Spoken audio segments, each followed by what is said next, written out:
கிறிஸ்து இயேசுக்குள்ளான உங்கள் அனைவருக்கும் சமாதானம் உண்டாவதாக. இன்றைய தியானத்திற்கு எடுத்துக்கொள்ளப்பட்ட வேதவசனம் 1 தெசலோனிக்கேயர் 5:23.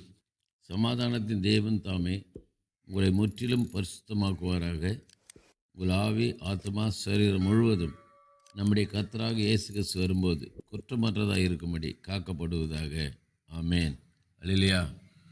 நாம் பார்க்கிறோம், இந்த வசனத்தில் 2 காரியங்களை குறித்து பார்க்கிறோம். நம்முடைய தேவன் எப்படிப்பட்டவர் சொன்னால் அவர் சமாதானத்தின் தேவன்.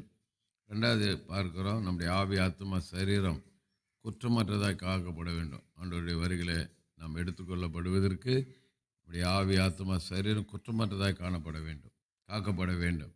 ஆகவேதான் அவர் சமாதானத்தின் தேவன்.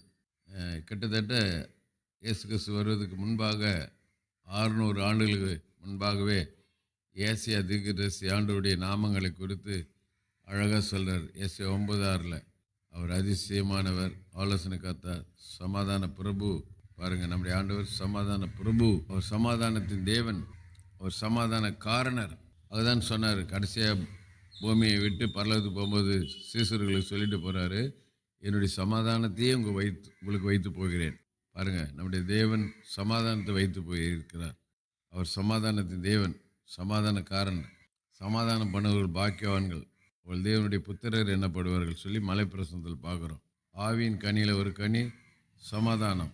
ஆகவே சமாதானத்தின் தேவன் நம்முடைய தேவன். 2வது, நம்முடைய ஆவி, ஆத்மா, சரீரம் குற்றமற்றதாய் காக்கப்பட வேண்டும்.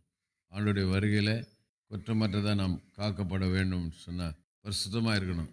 ஆண்டவர் எதிர்பார்க்குற மனவாட்டி எபேசியில் சொல்லும்போது எப்படிப்பட்ட மனவாட்டி எதிர்பார்க்கிறார்னு சொன்னால், எபேசியில் அழகாக சொல்கிறார், கரைதிரையற்ற மனவாட்டியை எதிர்பார்க்கிறார். அப்போ நாம் பாவம் நிறைந்த உலகத்தில் நாம் கரைதிரையற்றவர்களாக வாழ்ந்து அவருடைய வருகைக்கு நாம் ஆயத்தமாக இருப்போம். அவர் நம்மை ஏற்றுக்கொள்ள வல்லவராக இருக்கிறார்.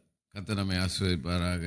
செபிப்போம். நேசிக்கு நல்ல தகப்பனே, நல்ல கொடுத்த நல்ல வார்த்தையாக நன்றி. நீர் சமாதானத்தின் தேவன் என்றும் உடைய ஆவி, ஆத்மா, சரீரம் குற்றமற்றதாக காக்கப்பட வேண்டும் என்று சொல்லி பவுலடியார் தெசலோனிக்கேயருக்கு எழுதின நிருபத்தில் உணர்த்துக்கிறத நாங்கள் பார்க்குறோம். ஆக இந்த வசனம் பிரகாரம் நாங்கள் வாழ உதவி இயேசு நாமத்தில் ஜெபிக்கிறோம் நல்ல பிதாவே, ஆமென். நம்முடைய கர்த்தரும் இரட்சகருமாக இயேசு கிறிஸ்துவின் கிருபையிலும் அவரை அறிகிற அறிவில் வளருங்கள். அவருக்கு இப்பொழுதும் என்றென்றைக்கும் மகிமை உண்டாவதாக. நம்முடைய கர்த்தராக இயேசு கிறிஸ்துவின் கிருபை உங்கள் அனைவரோடு கூட இருப்பதாக. ஆமேன், ஆமேன், ஆமேன்.